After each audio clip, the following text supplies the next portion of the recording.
अध्यात्म विज्ञान कोई धर्म या संप्रदाय नहीं है, ये स्पिरिचुअल साइंस है जो कुदरत के कानून पर आधारित है। ये विज्ञान पूरे ब्रह्मांड के सभी रहस्यों को उजागर करता है और जीवन के सभी पहलुओं को समझने के लिए एक नई दृष्टि देता है। इसी को आर्ट ऑफ विजन कहते हैं, दुनिया को देखने की एक नई दृष्टि, जो अध्यात्म विज्ञानी परम पूज्य स्वामी श्री कमलेशानंद जी के निर्देशन में सनातन सत्य का अनुसंधान कर हमारे जीवन को प्रकाशित करे। जय सच्चिदानंद। કેટલાક માણસો કે હવે સંખ્યા વધી જશે સ્વામીજી તો આપણને ઓક્સિજન મળશે કે નહીં? એ તો કુદરતને સમજવાનું છે। કુદરત આપણને જન્મ આપશે, જીવન આપશે તો ઓક્સિજન નહીં આપે? નહીં તો નહીં આપે તો કર્મ કેમ ના પૂરા થશે? એ તો એનું કામ છે। એ જ ઉકલે ને, પણ ઉકલવાના સંજોગો કુદરતના હાથમાં છે ને।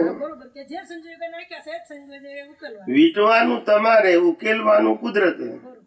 શું કીધું? એક્ઝામ આપણે આપવાની, રિઝલ્ટ ટીચર જ આપે, બોલતા નથી કે આપણે જાતે આપવાની। એટલે એકનું કામ એક્ઝામ આપવાનું છે, બીજાનું કામ રિઝલ્ટ આપવાનું છે। એટલે રિઝલ્ટમાં આપણું ચાલતું નથી, એ ટીચર આપે એ જ આપણે સ્વીકારવાનું। બોલો, મારે ઉકેલવાનું છે ને, એના હિસાબે તો ટેન્શન આવતું હતું। એ જ તો તકલીફ છે ને।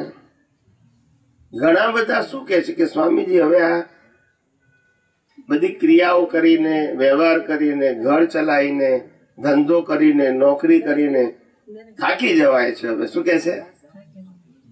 થાકી જવાય છે। ત્યારે મેં કીધું હજુ સુધી એક માણસ મને એવું નથી મળ્યો કે એને એવું કીધું હોય કે હું શ્વાસ લેતા થાકી જાઉં છું। જન્મ ત્યારથી ચાલુ છે, જાગે કે ઊંઘે તો અટકતો, પણ એનાથી થાક નથી લાગતો। એનું કારણ શું? ત્યાં કેવી સમજણ પડે છે? ત્યાં કેવી સમજણ પડે છે? આ એક ક્રિયા છે ને, એ ક્રિયામાં થાક લાગે છે? નથી લાગતો। બીજી ક્રિયામાં થાક લાગે છે, ના ગમતી હોય ને બધા થાક લાગે, ગમતી હોમાં ના લાગે અથવા ઓછો લાગે, ના ગમતી હોય ને બધા લાગે। પણ શ્વાસોશ્વાસ તો ક્રિયા હોવા છતાંય કેમ ગમતું નથી, ના ગમતું લાગતું? કારણ કે એને ખબર છે કે શ્વાસ ના લઉં તો મરી ગયો, એટલે એને થાક લાગતો। માણસ તેમ પરાણે પરાણે શ્વાસ લેવાતો હોય અને શ્વાસ લેવામાં તકલીફ પડતી હોય તો કે ઓક્સિજન આપો એને, પણ શ્વાસ ચાલુ રાખો તો જીવતો કહેવાય। શું કહેવાય? શ્વાસ બંધ થઈ ગયો એટલે એવું છે। એટલે કિંમત શ્વાસની છે, શેની છે? હા, હવા કરતા સૌથી વધારે કિંમત હવાની છે। પાણી અને ખોરાકની કિંમત સેકન્ડરી છે। કેવી છે? અંદર લોહી હોય તમારે 2 કિલો, ખ્યાલ આવ્યો? પાણી હોય અંદર તોય તમે જીવતા ના રહી શકો, ખ્યાલ આવ્યો? શ્વાસ હોય તો જ જીવતા રે ભાઈ। હટ્ટો કટ્ટો માણસ હોય, તંદુરસ્ત માણસ હોય, પણ શ્વાસ બંધ થઈ ગયો તો બસ। તો સ્વામીજી બીજી વાત કે આપણે આ ક્ષેત્ર પર આ ભાવ નાખેલા છે તો આ ઉકેલવાના આવ્યા ત્યારે આ ક્ષેત્ર ના હોય તો જ આપણે અહીં આવવાનું થાય ને, નહીતર આ જંગલમાં આવે કોણ?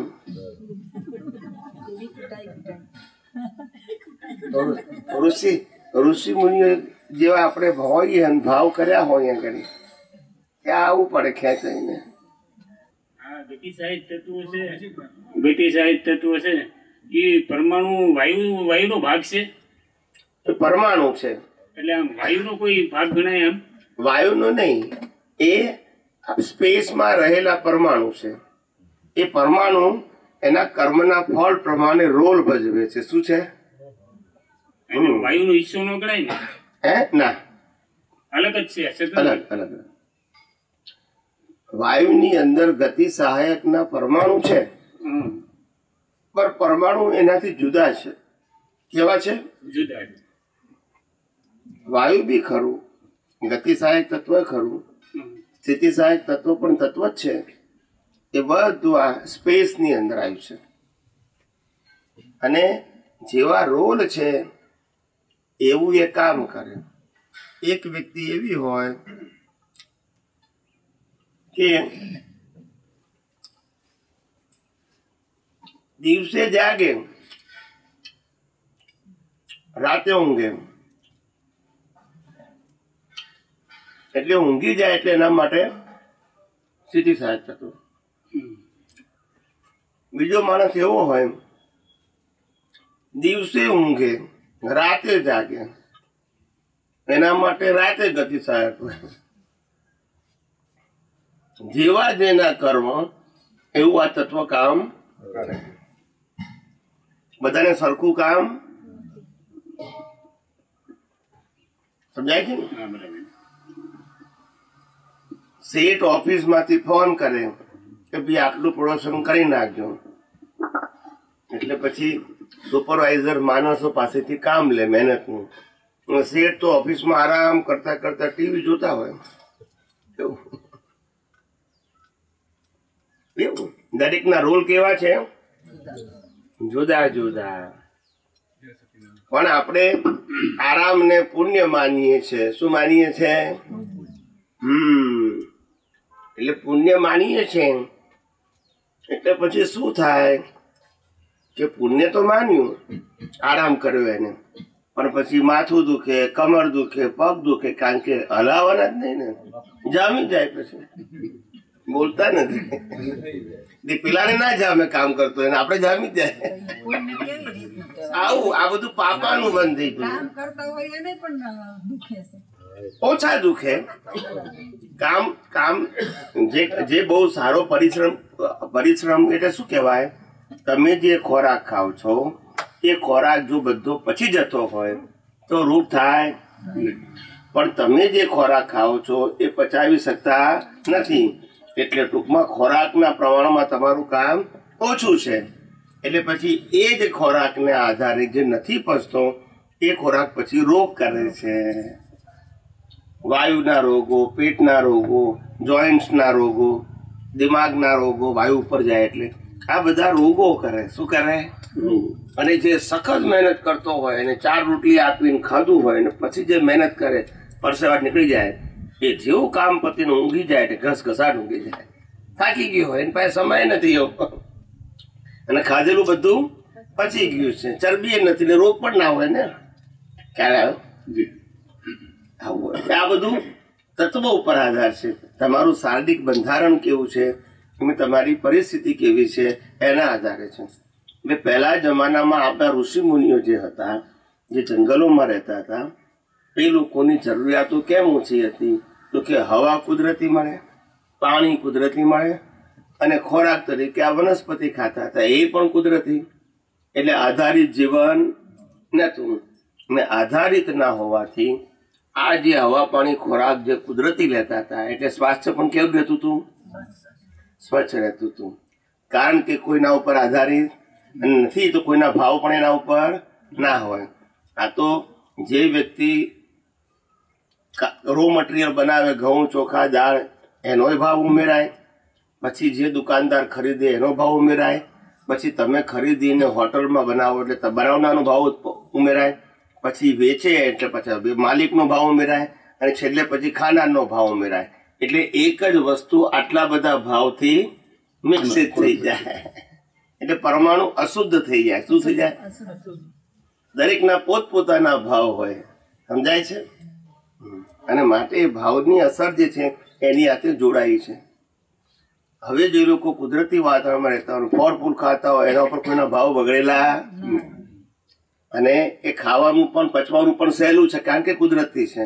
એમાં અગ્નિ તત્વ છે પચાવવા માટે, પાણી તત્વ છે, વાયુ તત્વ છે, આકાશ તત્વ છે. આ બધા તત્વો એની અંદર છે જે સીધા મળે છે, કોઈ પણ જાતના ભેળસેળ વગર. બહારથી પણ ભેળસેળ નહીં, અને અંદર કોઈના ભાવ પણ નથી. તમે કંઈક ખાતા હોય તો બીજાને એમ થાય કે હું ખાઉં તો કેવું સારું, એના ભાવ થાય. બીજું બનાવનારને એમ થાય કે આ વસ્તુ બનાવું છું એ વખતે એના જેવા સારા ખરાબ ભાવ હોય એની અસર થાય. બનાવતી વખતે ગુસ્સો કરે, ક્રોધ કરે, પેલાને આમ કરી નાખીશ આમ કરી નાખીશ બનાવે રસોઈ પણ અંદર તો ચાલ્યા કરતું હોય તો એની પણ અસર સમજાય છે.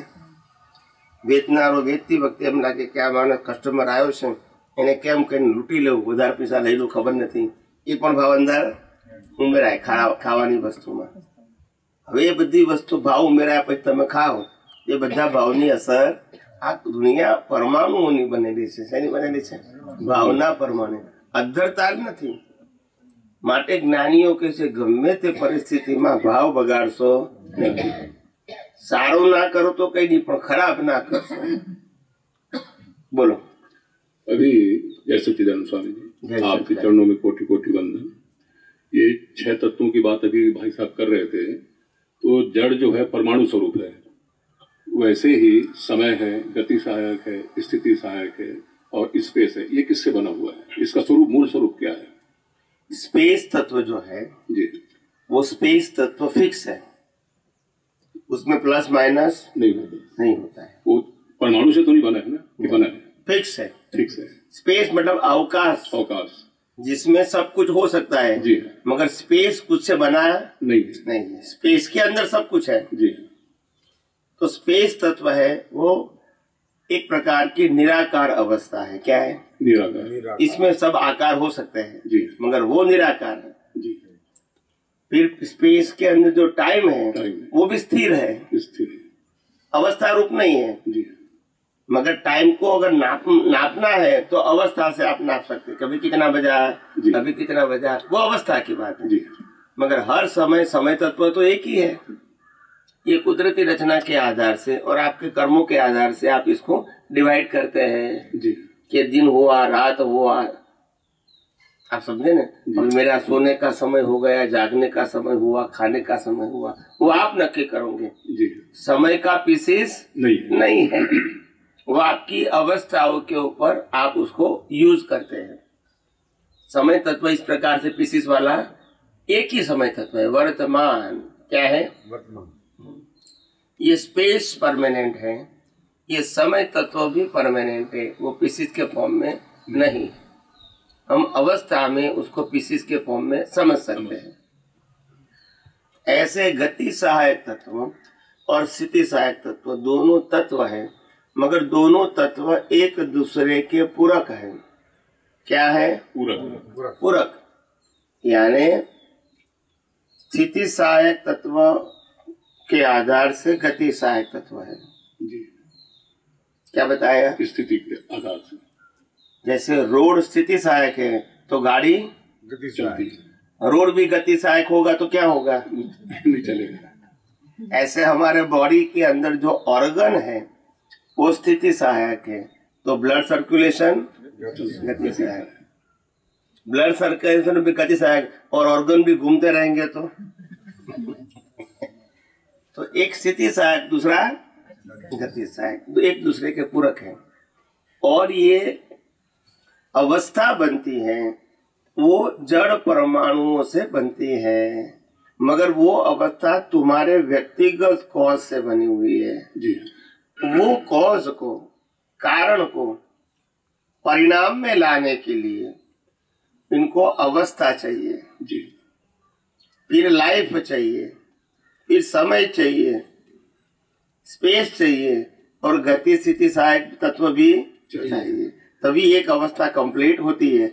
और ये पूरी अवस्था जब आत्मा की हाजिरी में होती है तो ये सजीवन अवस्था बोलेंगे और आत्मा की गैर हाजिरी में हो तो मैकेनिकल अवस्था बोलेंगे। समझे ना जी। तो ये इस प्रकार से दुनिया को देखा जाएगा। इसका मतलब ये है कि परमाणु को ये चारों तत्व सहयोग करते हैं, सहायता करते हैं। हाँ, नहीं तो कैसे बनेंगे? हाँ, मतलब स्वतंत्र तो है, सभी स्वतंत्र है, अस्तित्व है, अवस्था के रूप में परतंत्र है, अस्तित्व के रूप में स्वतंत्र है, अवस्था के रूप में स्वतंत्र नहीं। हम भी एक इंसान के नाते, मनुष्य के नाते हमारा मूल अस्तित्व जो आत्मा है उस जगह पे हम स्वतंत्र हैं मगर वो आत्मा जब अवस्था के रूप में रोल बजेगा, जन्म मरण के रूप में, तो फिर वो स्वतंत्र नहीं है। मूल स्वतंत्र है, अवस्था में स्वतंत्रता नहीं है। क्योंकि अवस्था का मतलब ही कुदरती रचना है, तो उसमें हमारी स्वतंत्रता कहाँ से आएगी? जी, तत्व में स्वतंत्र है, अवस्था में स्वतंत्र नहीं है। ज्ञान कितना भी है किसी के पास, केवल ज्ञान क्यों न है, फिर भी केवल ज्ञान वो स्वतंत्र है, मगर मन वचन काया की अवस्था उनकी भी क्या है? परतंत्र। जी, समझ में आया? जी, कोई व्यक्ति कुछ नहीं कर सकता, कितना भी बाह्य रूप से हमको समर्थ क्यों नहीं लगे, फिर भी स्वतंत्र नहीं, सब परतंत्र। जी, देवी देवता भी परतंत्र, सभी पता। सब परतंत्र। अवस्था के रूप में जो भी है वो सब क्या है? परतंत्र। और परतंत्र का मतलब कुदरती कानून और कुदरती रचना। अवस्था के रूप में कोई जीव स्वतंत्र, देवलोक वो भी अवस्था, नरक लोक वो भी अवस्था, पशु योनि वो भी अवस्था, और मनुष्य रूप में मनुष्य वो भी अवस्था। तो अवस्था मात्र तत्व के रूप में स्वतंत्र है, अवस्था के रूप में स्वतंत्र कोई भी जीव नहीं हो सकता। एक प्रश्न और था स्वामी, भावे धर्म आराध्य भावे केवल ज्ञान, तो जब तक भाव है तब तक केवल ज्ञान कैसे होगा? केवल ज्ञान, भावे केवल ज्ञान। जी, भावे केवल ज्ञान का मतलब जब केवल दर्शन होता है तभी तो केवल ज्ञान का भाव होता है। जी, केवल दर्शन होने के बाद ही केवल ज्ञान का भाव होता है। जी, इनका रिजल्ट केवल ज्ञान है। उससे पहले धर्म है, भावे, तो धर्म में भी भाव चाहिए जिससे पाप पुण्य बनता है। जी, और दूसरा आर्त ध्यान, रौद्र ध्यान को मोड़ना, उसका नाम है धर्म ध्यान। नहीं, मेरा कहने का मतलब ये है कि भाव से केवल ज्ञान कैसे होगा? भाव जब तक है तब तक तो अज्ञान की दशा है वो। हाँ, मगर जब अज्ञान खत्म हो गया तभी तो केवल ज्ञान का बीज होता है। तो वहाँ भाव कैसे आएगा? बीज के लिए भी भाव चाहिए ना। हाँ, बीज के लिए भाव चाहिए। अगर आप कहोगे कि बीज है, भाव नहीं है, तो कैसे बीज कहेंगे? और इसीलिए तो सभी व्यक्तियों को केवल दर्शन के बाद भी अलग अलग समय केवल ज्ञान होता है। क्यों? सबके भाव अलग अलग है। अगर केवल दर्शन के बाद तुरंत केवल ज्ञान होने वाला है तो भाव की जरूरत नहीं। जैसे यहाँ केवल दर्शन हुआ, तुरंत केवल ज्ञान होगा तो फिर भाव की जरूरत नहीं है। मगर सबका केवल दर्शन होने के बाद 1, 2, 3 अवतार के बाद भी केवल ज्ञान होता है।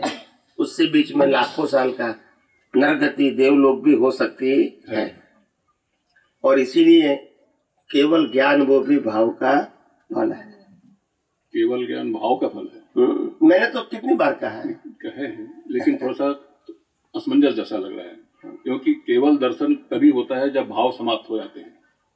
जब तक भाव है तब तक भाव का मतलब होता है जिससे जन्म मरण बनते हैं, जिससे कर्म बनते हैं, वो भाव नहीं है, समाप्त हो गए। अभी आत्मा की अनुभूति वो तो कोई विनाशी भाव नहीं है, अवस्था का भाव नहीं है। इसलिए ठीक है। जैसे तो केवल दर्शन के बाद ये संसारी भाव नहीं होते, जिसे जन्म मरण मिलते हैं, कर्म के भुगतान मिलती है, वो भाव नहीं होंगे। मगर ये तो खुद के अनुभूति की भाव है, खुद की अनुभूति का भाव है। डिफरेंस है दोनों में, डिफरेंस। मैंने कहा ना, जैसे जैसे विज्ञान समझोगे सब मालूम हो जाएगा। ये विज्ञान ही ऐसा है जिसमें सभी प्रश्नों का सैद्धांतिक उत्तर है। क्या है? श्रद्धा की जरूरत नहीं है। और इसीलिए लोगों को पसंद आता है ना। अननोन व्यक्तियों को भी पसंद क्यों आता है? क्योंकि समझ में आ जाता है।